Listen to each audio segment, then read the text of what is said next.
Bismillahirrahmanirrahim, alhamdulillahi rabbil alamin, wa salatu wa salamu ala rasulina Muhammad wa ala alihi wa sahbihi ajma'in. Allahun e lartësuar lavdrojmë, qojmë salavat e selam e pejgamberit e tij Muhammedi sallallahu alaihi wasallam, familjes, shokëve dhe të gjithë atyre besimtarëve musliman që pasojnë rrugën e tij dhe udhëzohen me sunetin e tij deri në ditën e gjykimit. Të nderuar, po vazhdojmë me dersin e radhës me lejen e Allahut. Pra, ashtu që e kem paralajmëruar, sot do të flasim për një, me thonë kushtimisht, kapitull 3 që ndërlidhet me betejën e Tebukut. Pra do të fillojmë me folë për betejën e Tebukut, mendoj 2-3 javë do të na merr ky shpjegim. Mirë po, ndoshta para se me fillu me folë për këtë betejë, është mirë me përmend edhe një ngjarje që nuk i kemi përmend javën e kaluar, po nuk kemi arrit. Nuk është ndonjë ngjarje shumë e rëndësishme, po ndërlidhet me një ajet, me një fjalë të Zotit Madhërisht që ka zbrit në lidhje me atë ngjarje, e në fakt është edhe ajet që zakonisht e dëgjojmë edhe hoxhallarët e trajtojnë, prandaj për me, si kemi thonë, me plotsu mozaikun e çështja, pra nuk është diçka që ndoshta nuk keni dëgjuar më herët, po me ditë kur ka ndodhur kjo ngjarje, kështu që me pas parasysh këtë zinxhirin e zhvillimeve, me e plotsu edhe në njohuritë e juaja në përgjithësi. Fjala është për ajetin në surën Al-Hujurat, ajeti i 6, ku thot Allah Jalla wa Ala, ja ayyuhalladhina amanu in ja'akum fasiqun binaba'in fatabayyanu an tusibu qauman bijahalatin fatusbihu ala ma fa'altum nadimin. Përkthimi, Allahu i Madhërisht thotë, o ju besimtar, nëse ju vjen ndonjë mëkatar me ndonjë lajm, verifikojeni mirë që të mos godisni ndokën nga padituria e të pendoheni për atë që keni bërë. Pra ky ajet është në surën Hujurat, ajeti i 6, që zakonisht e shpjegojnë hoxhallarët, që ka të bëjë me verifikimin e lajmeve apo informacioneve të cilat i marrum, mos me nxitu në gjykim para se me e kuptu sakt për ndonjë ndodhi që ndoshta kuptojmë apo dëgjojmë, a ka ndodhur saktësisht apo jo. E kjo ngjarje apo ky ajet ka zbrit ndërlidhet pra me një ngjarje që ka ndodhur mas kthimit prej Hunenit në Medinë. Ajo është se fisi Banu Mustalaq, kush ka qenë? Ka qenë ai fisi që është një nënfis i Al-Khuza'a, që në fakt fillimisht kanë pas armiqësi me pejgamberin sallallahu alaihi wasallam, edhe në betejën e Uhudit ka marrë pjesë së bashku me armiqtë, me idhujtarët e Mekës, edhe pejgamberi sallallahu alaihi wasallam i ka luftu. Pra e kemi përmend një betejë që ka qenë me Banu Mustalaq, dhe kjo betejë është që faktikisht ata kanë mësuar disfat, pastaj pejgamberi sallallahu alaihi wasallam është martu me vajzën e fisit, kryefisit të këtij fisi, pra me vajzën e Harith ibn Dirar, që ka pas emrin gruaja e pejgamberit sallallahu alaihi wasallam. Cila gru? Që ka pas emrin Juwayriya. Kjo faktikisht që me mehrin e saj është liru krejt fisi, pra me martesën që ka pa pejgamberi sallallahu alaihi wasallam me të, e ka liru krejt fisin nga robria, edhe ju është kthy edhe pasuria e tërë. Pra ngjarja ndërlidhet me këtë fis. Ky fis ka qenë larg Medinës, nuk ka qenë afër, edhe kur e kanë pranu islamin në përgjithësi, kryetari i fisit Harith ibn Dirar, kur e ka pranu islamin, edhe janë kthy ata në vendbanimet e tyre. Dhe marrëveshja mes pejgamberit sallallahu alaihi wasallam edhe këtij kryeplakut apo kryetarit fisit Harith ibn Dirar, që në fakt ka qenë vjehri pejgamberit sallallahu alaihi wasallam, pra baba i gruas pejgamberit sallallahu alaihi wasallam, janë marrë vesh që ata e kanë pranuar islamin edhe në faljen e namazit, edhe në dhënien e zakatit, e gjitha kushtet, edhe janë marrë vesh që kur vjen koha e dhënies së zakatit, me dërgu pejgamberit sallallahu alaihi wasallam një person prej Medinës atje, edhe me marrë zekatin edhe më kthy. Kjo ka qenë marrëveshja, edhe ata janë marrë vesh me këtë edhe kështu ka qenë. Mirë, po çfarë ndodh? Ndodh që pejgamberi sallallahu alajhi wasallam nuk arrin me shku në kohën me delegu atë personin e tij në kohën e caktuar kur janë marrë vesh. Pse? Për arsye se ka qenë betejë e çlirimit Mekës, pastaj Huneni, pastaj Taifi, andaj edhe është vënu edhe nuk ka arrit me shku në kohën që ata janë marrë vesh. Edhe ata janë bë marak. Edhe Harith ibn Dirar thot ku mendu që mos o hidhru pejgamberi sallallahu alajhi wasallam neve diçka. E ki parasysh ka thonë mos kondoj idhnim pse pejgamberi sallallahu alajhi wasallam nuk pe dërgon personin që na marr vesh. Në anën tjetër kur u kthy pejgamberi sallallahu alajhi wasallam prej këtyre udhimeve e ka caktuar një person që e ka pas emrin Walid ibn Uqba ibn Mu'id. Ky ka qenë prej njerëzve që e kishin pranuar Islamin në çlirimin e Mekës. Pra baba i tij Uqba ibn Mu'id është një nga armiqtë kryesor kundër Muhamedit sallallahu alaihi wasallam. Mirpo djali i tij Walid ibn Uqba e kishte pranuar Islamin dhe ishte prej muslimanëve që e kanë pranuar Islamin në çlirimin e Mekës. Edhe çfarë ndodh kur janë kthy pejgamberi sallallahu alaihi wasallam e sakton këtë Walid ibn Uqban, thotë ti shkon edhe e merr këtë zakatin edhe kthehesh me to. Edhe ky niset edhe gjatë rrugtimit edhe Harith ibn Dirar e përgatit një grup njerëzve edhe i marrin ato zekatin, devet, delet, çaka, edhe fillojnë me i pru te pejgamberi sallallahu alajhi wasallam. Edhe gjatë rrugës ky i sheh Walid ibn Uqba i sheh nga një largësi që po vinë ata. Edhe fillon me u friksu. Edhe mendon që janë ushtri që po vinë për me e sulmu pejgamberin sallallahu alajhi wasallam.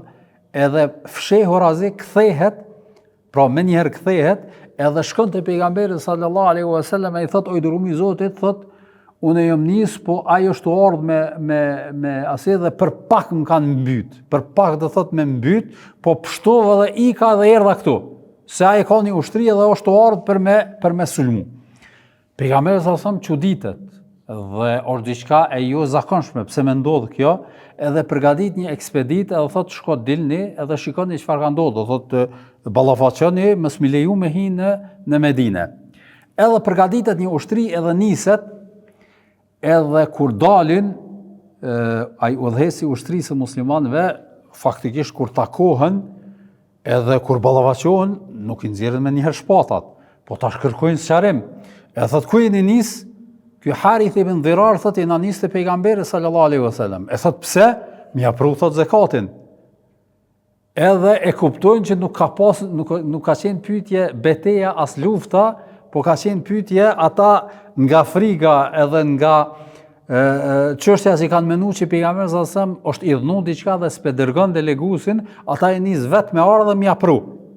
Edhe kur e kuptojnë, atëherë e lajnë edhe shkojnë, edhe takon pejgamberin sallallahu alajhi wasallam, dhe pejgamberi sallallahu alajhi wasallam i thotë çfarë ka, edhe kërkon sqarim, edhe i dërguari i Allahut Muhamedi sallallahu alajhi wasallam, ata i sqarojnë se thotë kemi mendu se je hidhruar neve, prandaj edhe e kemi ardhur me ta pru zekatin. Atëherë kur e kupton pejgamberi sallallahu alajhi wasallam se çfarë ka ndodhur, pra ka qenë keq kuptim, edhe për këtë shkak zbret edhe ajeti o ju që keni besuar, o ju besimtar, in ja'akum fasiqun, nëse ju vjen juve një person mëkatar binaba me një lajm, fatabayyanu, qartësoni atë, vërtetojeni atë, verifikojeni atë para an tusibu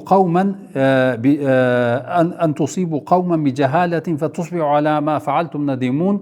Kështu pra që të mos godisni ndonjë nga padituria dhe pastaj të pendoheni për atë që keni bërë.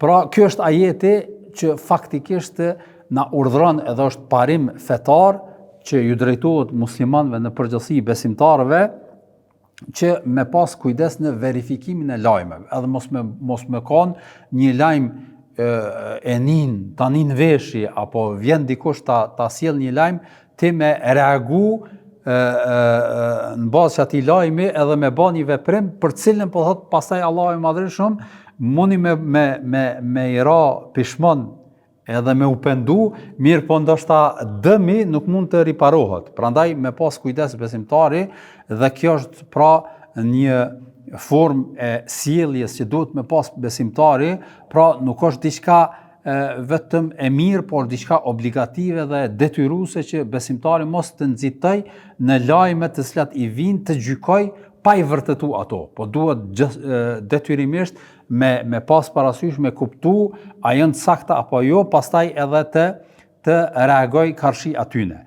Pra, në ajet po thot in ja'akum fasiqun, nëse ju vjen juve një mëkatar, që në fakt në këtë rast Walid ibn Uqba edhe ka qenë i ri në Islam, edhe ka bë mëkat, ka bë gjuna për arsye se ai as nuk është ballavaçu me ta, as nuk ka kërku, po si ka pa që ata po vinë, ka mendu edhe i ka thonë pejgamberi sallallahu alajhi wasallam se ata kanë dashur me më vrau, unë kam ik. E që faktikisht nuk ka qenë ashtu, prandaj edhe është e detyrueshme posaçërisht domosdoshmë nëse na vjen lajmi i pa verifikuar nga dikush që nuk ka kredibilitet, në këtë rast që patjetër nuk guxojmë të reagojmë pa e kuptu edhe pa e vërtetu edhe verifiku atë lajm. Kjo është shumë e rëndësishme, posaçërisht në kohën e bashkëkohore, për faktin se tash edhe rrethanat e rrjeteve sociale, lajmeve të ndryshme të cilat të përhapen nëpër internet, besimtarët duhet me pas kujdes. Kështu që nëse e nin një lajm edhe nuk është i verifikuar, mos u bë pjesë e atij zinxhiri që edhe ti me përhap atë. Kjo është shumë e rëndësishme për arsye se shumë prej njerëzve valla çështu e kum po, në çështu e përcjelli, po jo. Nuk ka levërdin këtë, për këtë shkak edhe pejgamberi sallallahu alajhi wasallam çka thot në hadith thot, mjafton për njeriu të jetë gënjeshtar nëse përcjell çdo gjë që dëgjon. Është mjaftueshme mu trajtu gënjeshtar nëse çdo gjë që nin ja u përcjell të tjerëve.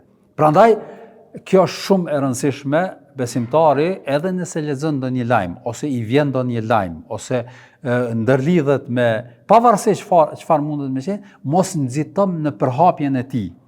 Me qitë në grupe, ose vende tjera, ose në faqet internet, ose edhe në xhami, ose edhe në shoqëni, pavarësisht mos nxito pa e vërtetu a është e saktë apo jo. Nëse nuk është e saktë, le. Nëse është e saktë, atëherë prap ndoshta shikoja a ka levërdi në përhapjen edhe përcjelljen e saj apo jo. Po kjo është do thotë ajo që na mëson ajeti edhe për të ndërtuar një shoqëri të bazuar në drejtësi, qiltërsi në mes veti edhe me kon umet që faktikisht bazohet në argumente të qarta e jo me kriju fatkeqësisht panik ose me kriju gjendje të jashtëzakonshme tek njerëz me thashëthëme të ndryshme. E që faktikisht kjo shpeshherë ndodh, e keni parasysh edhe posaçërisht në rrethanën e koronës, tuli farlajmi dëgjonim, besimtari duhet me kanë i kujdesur që mos me kanë zinxhir në përhapjen e këtyre lajmeve të paqena. E ky është ajeti pra që ka zbrit dhe ndërlidhet me këtë ngjarje, pra në surën Al-Hujurat, ajeti i 6 është ajet i njohur, besoj që e keni parasysh, hoxhallar zakonisht e përmendim, ndërlidhet me këtë ngjarje, domthonë e pata e synova me e përcjell për me ndërlidh këtë mozaikun e njohurive në përgjithësi, për arsye se me e kuptu se për çfarë ka zbrit, apo çka është shkaku i zbritjes së këtij ajeti në Kur'an në përgjithësi. Pra kalojmë te tema e sodit, është Ghazwatu Tabuk, betejë e Tabukut.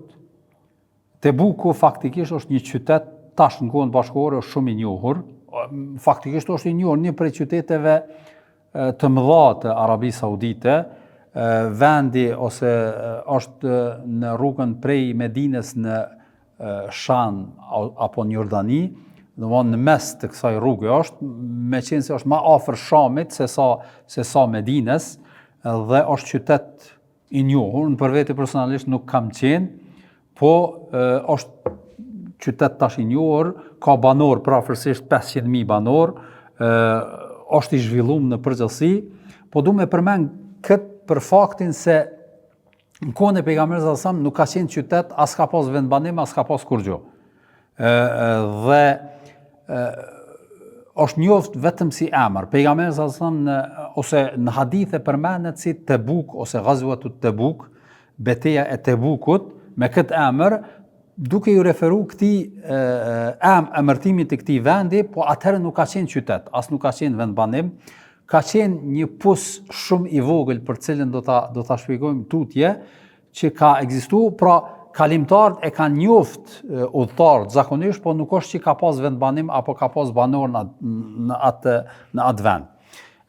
Dhe ka hadithe që përmendet me këtë emër Tebuku, prej haditheve transmetohet edhe te Buhariu, edhe tek Muslimi, që Muadh ibn Xhabeli thot dolëm së bashku me pejgamberin sallallahu alaihi wasallam në vitin e betejës së Tebukut. Pra kështu e quhen betejë e Tebukut, dhe tregon thot gjatë udhëtimit pejgamberi sallallahu alaihi wasallam bashkonte drekën edhe ikindin, akshamin edhe yacin. Pra në këtë udhëtim gjatë rrugtimit vazhdimisht i ka bashku drekën dhe ikindin, e ka fal qoftë në kohën e drekës, qoftë në kohën e ikindis, edhe akshamin e yacin e ka fal qoftë në kohën e akshamit ose në kohën e ikindis. Dhe kjo është ai bashkimi apo argumentimi për bashkimin e namazeve për udhëtarin. Një prej argumenteve është edhe ky hadith që është i saktë e cilëson Buhariu edhe Muslimi.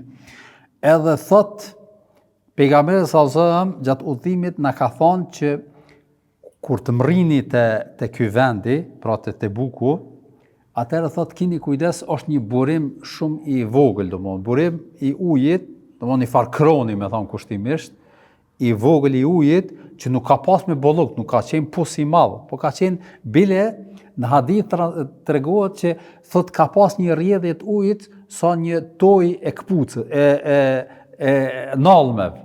Domthonë ka qenë shumë e holl ai uji që ka buru, pra s'ka pas shumë. Edhe pejgamberi sallallahu alajhi wasallam ju ka thonë sahabeve në transmetim që nëse arrini atje para meje, ju e keni parasysh udhimi shpeshherë kemi përmend i karavanit ose i ushtrisë, nuk është që këtë kanë mri me një kohë. Dikush ndoshta ka mri kushtimisht 5-6 orë, ndoshta një ditë më herët se dikush tjetër që ka met mrapa për shkak të rrethonave të situatës. Pejgamberi sallallahu alajhi wasallam ju ka thonë kush të mrin atje mos ta prek atuj deri sa të vi unë. Dhe kjo ka qenë porosia pejgamberit sallallahu alajhi wasallam. Mirë po, dy njerëz thuhet që kanë shku të partë aty, edhe ata kanë pi, s'kanë duru edhe kanë pi. Do të shpjegojmë rrethonën edhe situatën, edhe kur ka arrit pejgamberi sallallahu alajhi wasallam, edhe ka pyetë a e keni pi apo e keni prek, ata kanë thonë po, i dërguar i Zotit, pejgamberi sallallahu alajhi wasallam është hidhur shumë. Është hidhur shumë. Nuk transmetohet në hadithe se me çfarë fjalë i ka qortu këta. Pra me çfarë fjalë. Dhe kjo është ndoshta prej mirësjelljes së sahabëve, pra nuk kanë përcjell me thonë ju ka thonë kështu ose ashtu, mirë po tregohet që i ka qortu për shkak të mos përmbajtjes së porosisë së pejgamberit sallallahu alaihi wasallam. Megjithatë, pra është hidhur dhe i ka qortu, edhe pastaj ka porosit, ka thonë mbledheni atë ujin që po rrjedh pak nga ajo, e kanë mbledh ashtu me disa anë që i kanë pas, e pejgamberi sallallahu alajhi wasallam i ka lënë durt edhe fytyrën nga ajo sasi e ujit që kanë mbledh, edhe ka marrë atë dhe ka hudh në këtë kru, në krën, edhe pastaj transmetojnë sahabët se nga aty ka filluar të gufoj uji edhe me qit më shumë. Edhe kjo ka qenë një nga mrekullitë mugjizat e pejgamberit sallallahu alajhi wasallam në këtë udhtim. Edhe thot kemi pi ujë ne shtaz, do thot sa jëngi. Dhe do ta shohim tutje se vërtet ka qenë një nga udhimet më të vështira që kanë bërë muslimanët gjatë tërë historisë së pejgamberit sallallahu alaihi wasallam. Pra këtu përmendet edhe emri Tebuk, pra ka edhe transmetime tjera, mirë po kjo betejë ose ky udhtim njihet edhe me termin Gjejshul Usra. Gjejshul Usra, që nëse përkthejmë shqip, do të thonë ushtria e vështërsisë. Kështu është quajtur, edhe faktikisht Imam Buhariu në koleksionin e tij të haditheve kur fol për betejat, beteja Uhudit, beteja Hendekut, më përmend, kur e përmend beteja Tebukut, e përmend që është për qëllim Gjeshul Usra, do më është për qëllim ushtria e vështërsive, do më i përmend të dy termet dhe me këto dy terme njihet. Pra ushtria e vështërsisë edhe beteja apo udhëtimi i Tebukut, beteja e Tebukut. Pra kështu njihet, Gjeshul Usra, ushtria e vështërsisë, është për qëllim se vërtet ka qenë një nga, pra beteja si betej në fakt nuk ka qenë ballavaçim, nuk është luftu, nuk pejgamberi sa ka dalë, po nuk ka pas armik që është ballavaçuar dhe kanë luftu. E keni parasysh. Mirë po, megjithatë është quajtur e vështërsisë për arsye se udhëtimi ka qenë shumë i vështirë. Pse ka qenë shumë i vështirë? Për shkak të disa arsye. E para, numri i ushtrisë ka qenë shumë i madh. Edhe nuk njihet në historinë islame që ndonjëherë ka pas në një ushtri më të madhe deri në atë moment se sa kjo ushtri. Kemi përmend në betejën në shlirimin e Mekës sa kanë qenë 10.000. Te Hendeku 12.000. E për këtu përmenden që kanë përcjell që kanë qenë 20.000, disa kanë thonë edhe 30.000. E keni parasysh. Fillimisht sa për korrektësi, domthonë nëse dikush thot 20.000, dikush thot 30.000, kjo nuk është që dikush qëllimisht vetëm ka shtu numër, apo kjo i nënshtrohet rrethana, situatave, entuziazmit, pra nuk është i kanë gjeh ata përcjellësit sirës, ose ndoshta dikush prej sahabëve kur ka shpjeguar nuk është i kanë gjeh, ka një dhe me thonë 20.000 fakt. Po kjo është domosdoshmë në bazë syrit, e nganjëherë rrethanat, situatat mundesh ti me shtu edhe me paksu, nuk është i përmbahesh shumë domosdoshmë korrektësisë. Kjo na ndodh shpesh ndoshta nëpër këto greva apo demonstrata kur bëhen, kur njerëzit janë entuziazmuar, i thot kanë qenë gjikash numër, do që janë pak ma se kanë, ose nuk janë pra asaj greve apo demonstrate, thonë jo, nuk kanë qenë qas, po kanë qenë kash e kështu me radhë, pra caktimi, pra nuk ka diçka këtu që duhet mu rrit apo mu zvoglu, po varësisht njeri në bazë të rrethanave, situatës që e ka kuptu, që ka qenë ushtri e madhe, kanë thonë që disa kanë thonë 20.000, disa kanë thonë 30.000, pra nuk është diçka shumë decisive që duhet me caktu, po du me e përmend që këto format të trajtimit të sirës, disa herë kemi përmend, nuk kanë qenë qëllimi i tyre në formë sakt, korrekte, sikur që kanë përcjell ndonjë rregull, ndonjë dispozit islame që i kanë nejtë gati, nuk është që në këto përcjellje që kanë qenë shumë të përpikt në përcjelljen e numrit. Prandaj, po du me qartësu këtë që këto trajtime janë normale edhe nuk është diçka as egzagerim, apo diçka që pse me ndodhë kjo, me kondo thot me kriju huti tek ne, pse me ndodhë kjo numër i pakt, apo me pas ka dalim ka të madh. Pra e para ishte që ka qenë një numër shumë i madh. E dyta, janë ballavaçuar me shumë vështërsi për faktin se ky udhëtim ka ndodhur, sikur dihet qartë, në fund të korrikut dhe në fillim të gushtit. Ju e keni parasysh tash edhe na në Kosovë edhe në vendin tonë në rajon, vërtet kjo fundi korrikut edhe gushti është vapa më e madhe. Posaçërisht viteve të fundit e vrejmë domthonë temperaturat jashtëzakonisht larta. E paramendo për ato vende të shkretirës, çka mundet me ndodhë, sa mundet me kanë vapa e madhe, edhe ti me zhvillu udhëtimin në këtë vapë të madhe, prandaj ka qenë shumë e vështirë. Pra ju e lehtë për me marrë këtë hap edhe për me marrë këtë rrugtim. E keni parasysh.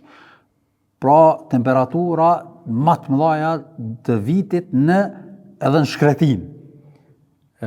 Pra duke jashtu kësaj edhe pajisjet nuk i kanë pas mjaftueshme që me qenë të mbrojtur nga rrethanat edhe situatat me cilat janë ballavaçuar. Pastaj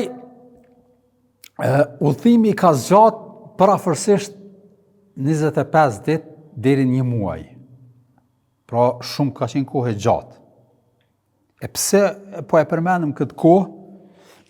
Për arsye se në anën tjetër e dim që të mbjellurat, të korrurat, krejt ai farë veprimtaria ndodh në këtë kohë. Domthon korriku, gushti, është të thotë koha ku njerëzit i presin ato të korrurat, të mbjellurat dhe faktikisht në ashtin kohën bashkëkohore kjo na duket shumë normale, po në kohrat e hershme i tër viti është mbështet në këto muaj, domthon në këtë muaj, në korrik edhe ngusht, për arsye se njerëzit nuk kanë pas rroga, nuk kanë pas ardhura mujore që çdo muaj me pas në konto ose një sasi të pareve, edhe po ka qenë kjo koha që e ka grumbullu edhe tash gjatë tër vitit me çatë është furnizu, domthon për tër vitin.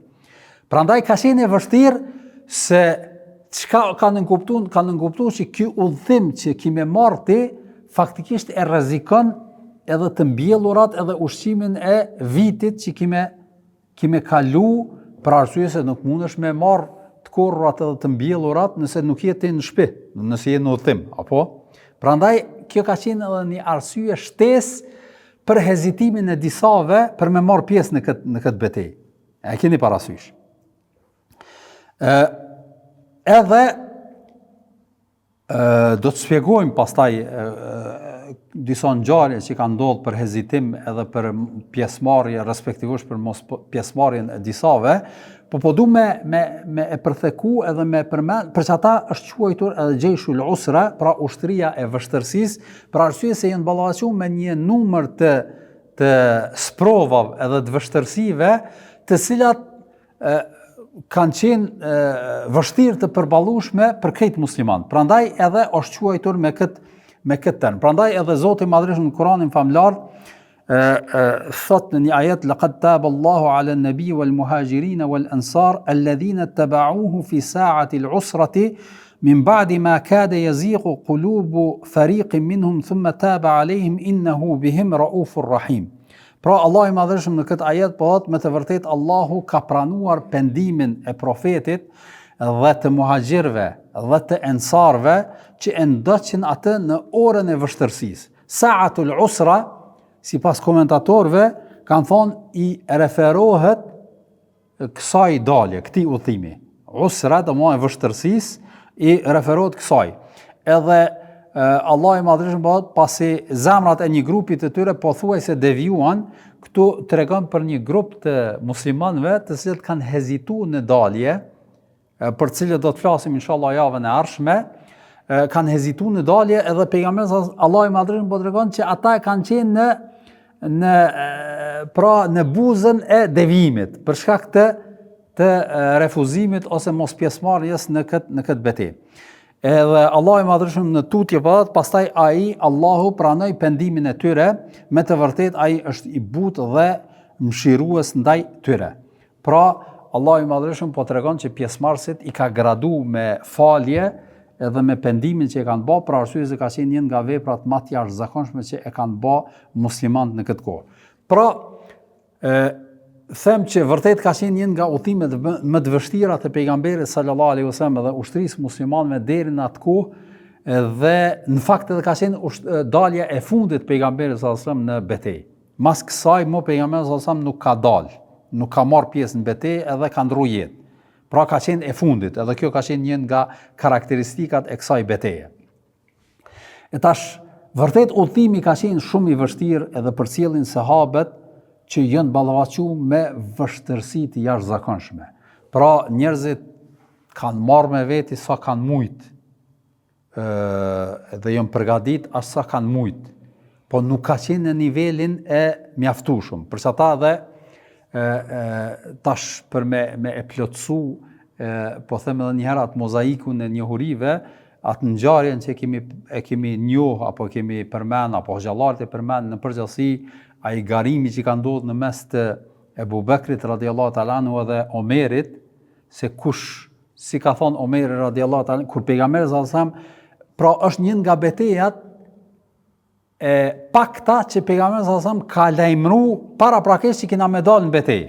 edhe kena me shku në Tebuk. Pra, nuk është që e ka majtë fshehur asgjë sikurse betejat tjera. Pra, e ka qitë publike, edhe ka tregu, edhe ka kërku publikisht për me mbledh fonde edhe me ndihmu përgatitjen e ushtrisë.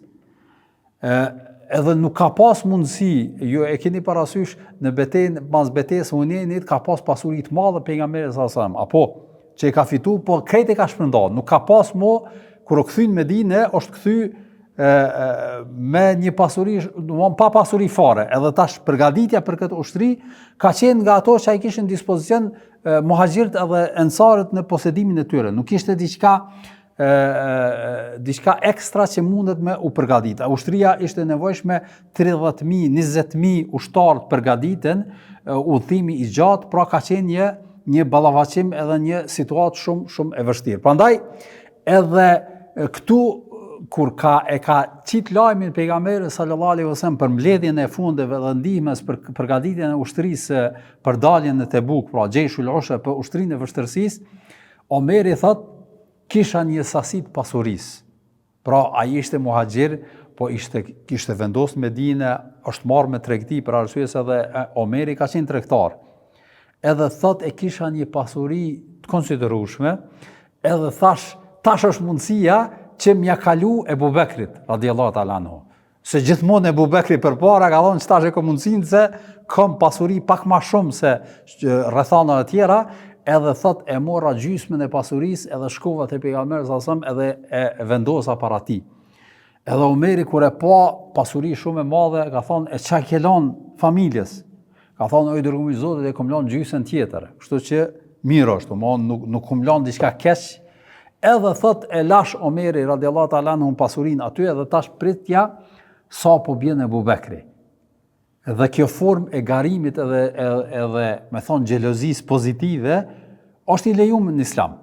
Pra nuk është urrejtje, nuk është zili që manifeston diçka negative dhe diçka të keqe karshi tjetrit, po është një lloj garimi se kush po bën vepra më të mira, duke mos u idhnu ose duke mos pas mendim të keq ndaj njëri tjetrit. Edhe thot u ula Omeri radiallahu ta'ala edhe po pres tash çka po bjen Ebu Bekri.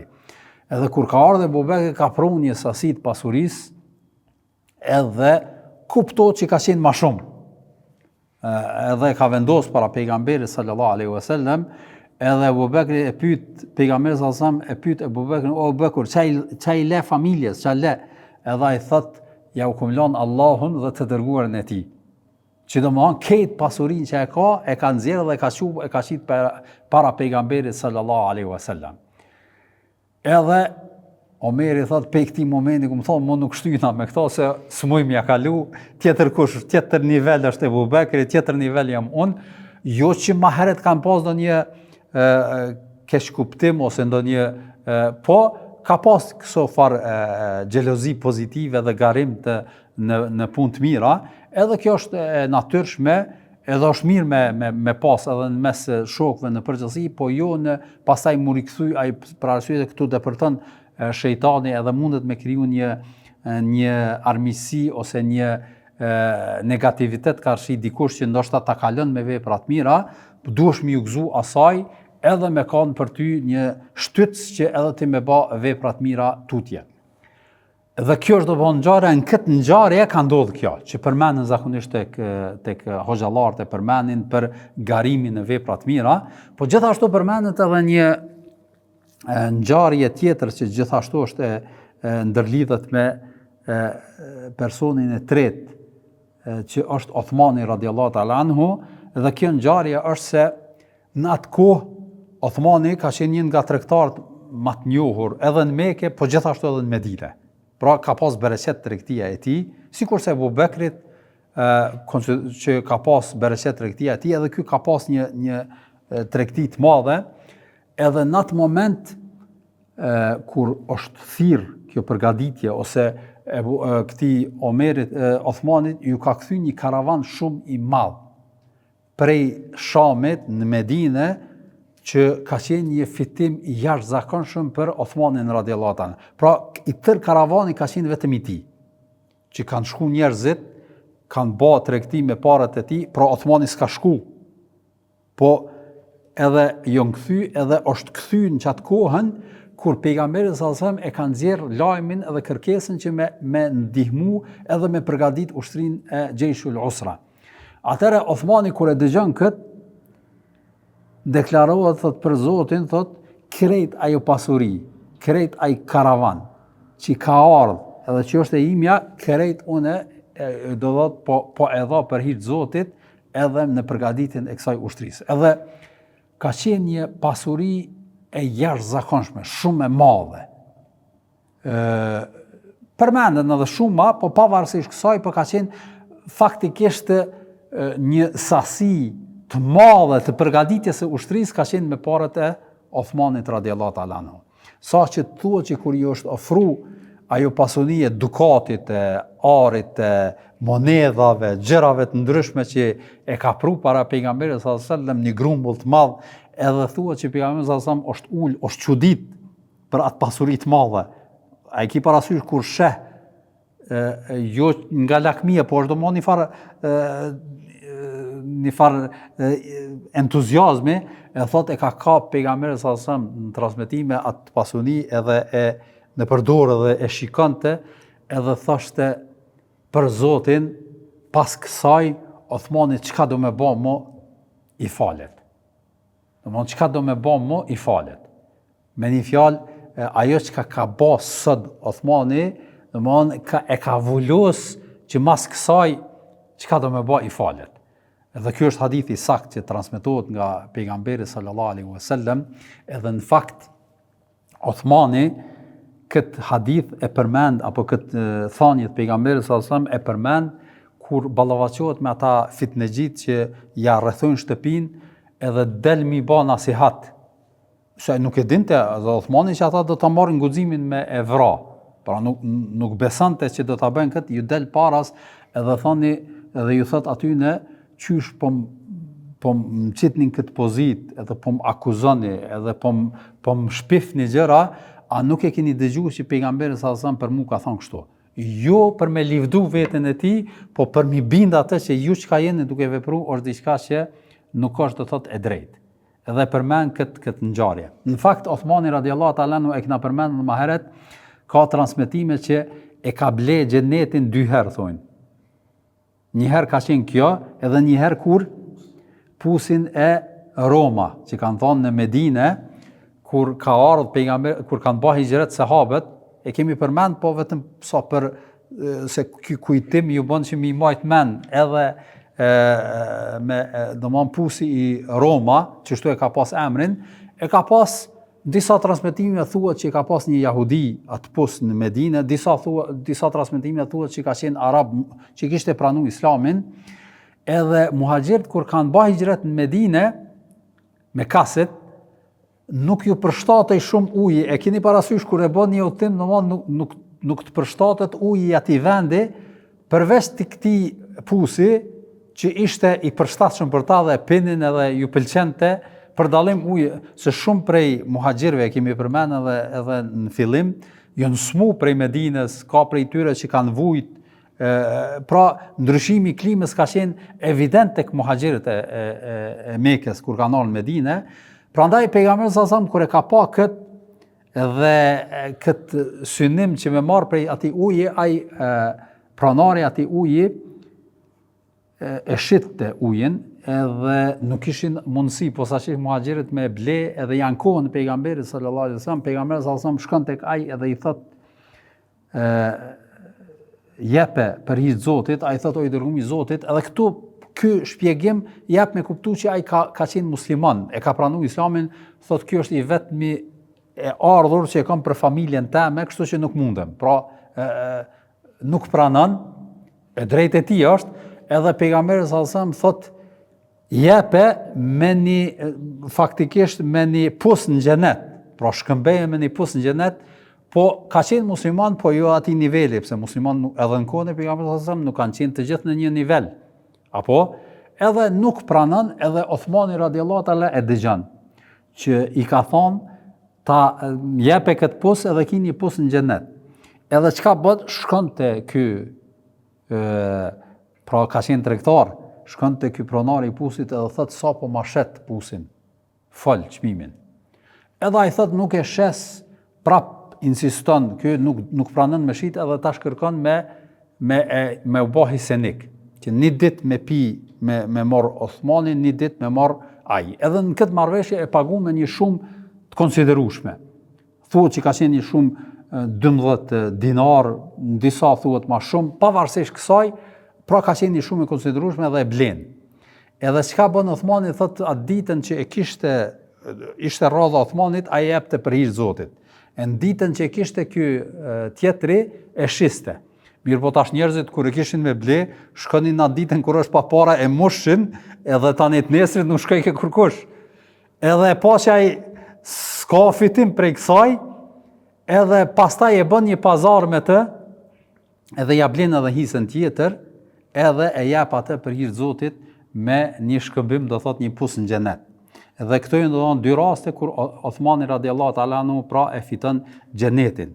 Krahas asaj që është një prej 10 të përgëzuarve me xhenet, që ka përmend pejgamberi sallallahu alajhi wasallam kur I ka përmend 10 përgëzuar. Sidoqoftë, pra kjo ishte situata dhe rrethana e përgatitjes së ushtrisë. Pra ka qenë një mobilizim I pejgamberit sallallahu alajhi wasallam, ka pas njerëz që kanë dhënë shumë, ka pas njerëz që kanë dhënë edhe një grosht hurme. Pra tregohet një ensar që kur ka lyp pejgamberi sallallahu alajhi wasallam, çato I ka pas të shtëpia, çato I ka qiu. Prandaj shpesh herë kemi përmend, nuk është e rëndësishme tek muslimani dhënia e sa më shumë, po është domosdoshmë mundësitë e tij edhe mbrana mundësive si po jap. E kim përmend është edhe raste tjera, shpesh herë na thojnë na, valla ti kisha pas 1.500.000 kisha dhënë për hir Zotit. Kjo është domosdoshmë mund të më thonë një farë fantazie që e bëjmë në veten tonë ose një farë hjeshimi që na animon shejtanin kët, nëse I kishe dhënë ti 500.000, atëherë shiko tash, nëse I ki në xhep 20 euro, a jetu I dhënë 10 për hir Zotit, edhe milion 10 për veti, apo jo, nëse e ki këtë praktik, atëherë kemi dhënë edhe 500.000. A nëse se ki këtë praktik, atëherë veç jetë duke ja hjeshu vetës se qysh mundesh me kon, a në fakt nuk është realiteti me ty ashtu. Edhe një pikë po e sqarojmë, arsyeja e daljes. E shpjegum Tebukun, emërtimin, Gjeshul Usra, arsyejen, mobilizimi që është bë edhe arsyeja e daljes. Arsyeja e daljes ka shumë, me kanë korrekt, nuk është domosdoshmë diçka që është shumë e elaboruar te përcjellës e sirrës arsyeja e daljes. Ka shumë, domosdoshmë disa mendime, po mos mu fut në shumë elaborime që është bë. Ajo që ka nënkuptohet edhe çka është e qarta është se ka qenë një fis Ghassan që kanë qenë, në fakt këta kanë qenë arab të krishterizuar, pra që kanë qenë kuadër të perandorisë romake të krishter, edhe këta kanë banu afër Shamit edhe në buzë, domthonë këtij vendi të Bukut. Këtu ka qenë vendbanimet e tyre. Edhe këta kanë pas një lloj armiqësie me pejgamberin sallallahu alajhi wasallam, posaçërisht kur e ka dërguar deleguesin, këta ishin ata të cilët e kanë vrarë, dhe kjo ka qenë një veprim I pafalun. Pastaj edhe sikurse I kanë ardhur pejgamberit sallallahu alajhi wasallam lajme që ka përgatitje që këta njerëz do ta sulmojnë me përkrahje prej romakëve, do ta sulmojnë pejgamberin sallallahu alajhi wasallam, edhe ka pas një lloj kujdesi pe pejgamberit sallallahu alajhi wasallam. Dhe kjo po nuk kuptohet, e kemi përmendur edhe më herët që Omeri radiallahu ta'ala anhu në një situatë prej situatave kur ka qenë në Medinë, vjen një njeri edhe I thot a di çka ka ndodhur për një lajm që nuk ka të bëjë, edhe Omeri trishtohet, thot mos po sulmon mbreti I Gasanëve. Domthonë që kur I ka thonë a di që ka ndodhur, me njëri ka shku mendja që mos po vjen ushtria e Gasanëve për me sulmu Medinën, që kështu që nga kjo pra supozimi I Omerit jep me kuptu që ka qenë një lloj pritje që është e mundshme që të sulmohen nga ky fis. E pejgamberi sallallahu alajhi wasallam ka qenë traditë e tij që para se mu sulmu me dalë mu përgatit edhe me evitu sulmin që mos me depërtu ata në brendësitë të Medinës. Prandaj edhe e sakta është që kjo është arsyeja pse ka dalë pejgamberi sallallahu alajhi wasallam, edhe ka tentuar me u ballafaqu për shkak të kësaj që mos me pas mundësin ata mu afru në Medinë që rreziku me qenë më i madh.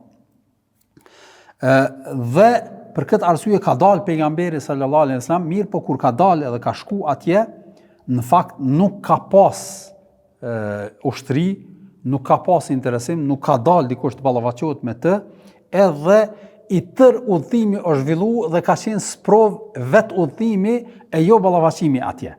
Prandaj edhe ndoshta Allah e di më së miri, urtësia e pejgamberit e daljes së kësaj ushtrie, Allahu e din edhe është i gjithdijshmi, e ka di që nuk ka ushtri që do t'i pret ata, po ka qenë sprov për musliman se kush po i përgjigjes thirrjes së pejgamberit sallallahu alaihi wasallam, edhe kush është kalit në pasimin e pejgamberit sallallahu alaihi wasallam, edhe për këtë shkak edhe do të flasim inshallah javën e ardhshme, edhe disa rrethana çfarë kanë bërë disa musliman të dopt me imanin e tij, çfarë kanë bërë edhe ata munafikët, dyftyrësat, të cilat një numër i tyre faktikisht edhe kanë shoqëruar me pejgamberin sallallahu alajhi wasallam në këtë udhim, mirë po kanë bërë veprime dhe tentime për cilat inshallah do të flasim javën e ardhshme.